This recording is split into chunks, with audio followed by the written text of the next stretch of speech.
Hello everyone and welcome to another video looking at the history of RAF bases.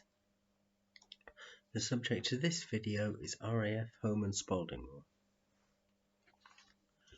RAF Holme and Spalding Moor, or RAF Holme as it is also referred, was built in the winter of 1940 to 41. It opened in the summer of 1941 and was first used by 458 Squadron RAAF flying Wellington bombers.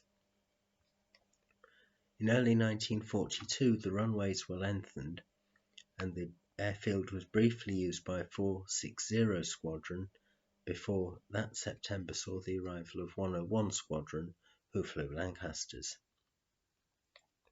101 Squadron were at the airfield until June 1943 when the base transferred from No. 1 to No. 4 Group. They were replaced by 76 Squadron flying Halifaxes who remained at the base until April 1945.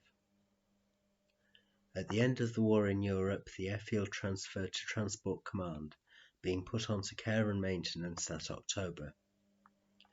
It was used to store redundant bombs between December 1945 and April 1951.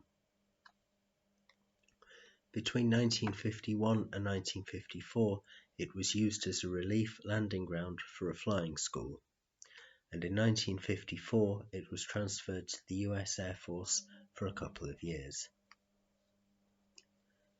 Between 1957 and 1983, the airfield, although still owned by the RAF at this time, was used by the Blackburn Aircraft Company, who later became part of British Aerospace, as a flight test centre and satellite for Brough, as the airfield at Brough was no longer big enough for their needs.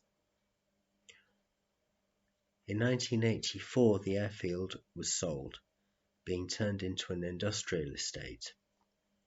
Most of the runways were removed for hardcore at around this time. 3 hangars and several other wartime buildings survive, as does a portion of the taxi track. Well, I hope you've enjoyed this short look at RAF Holme and Spalding Moor. Thank you for watching and I will see you in a future video.